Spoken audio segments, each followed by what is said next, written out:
Hi hello नमस्कार मंडळी, राम राम. मी अश्विनी आणि तुम्ही बघताय आज काय विशेष. तर आज मम्मीने बनवलं होतं माशाचं कालवण. तर चुलीवरच्या माशाच्या कालवणाची रेसिपी मी तुमच्यासोबत आज शेअर करणार आहे. इकडे चूल मस्तपैकी पेटून घेतली, नंतर त्याच्यामध्ये टाकलं तिने कढईमध्ये 2 चमचे तेल टाकून घेतलं. कढई तर तापायला ठेवली आहे. थोडंसं वारं जास्त आहे आमच्या इथं, त्यामुळं चालू आहे बघा फडफड फडफड.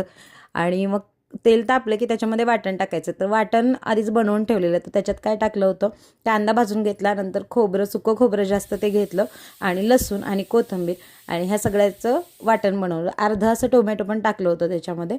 वाटण परतायला घेतलं, त्याच्यामध्ये परत थोडीशी हळद टाकली आणि आपला घाटी मसाला किंवा लाल तिखट टाकले 2 चमचे आणि फ्रेश मिसळलेला थोडासा मसालासुद्धा टाकला याच्यात. ते चांगलं परतून घेतलं तेल सुटेपर्यंत. तेल सुटल्यानंतर त्याच्यामध्ये आपल्याला काय टाकायचं आहे, तर माशाचे तुकडे. इकडं मुंडक्याचं कालवण बनवतो आहे आम्ही, तर त्या मुंडक्यांना आधीच हळद आणि मीठ लावून ठेवलं होतं तिने.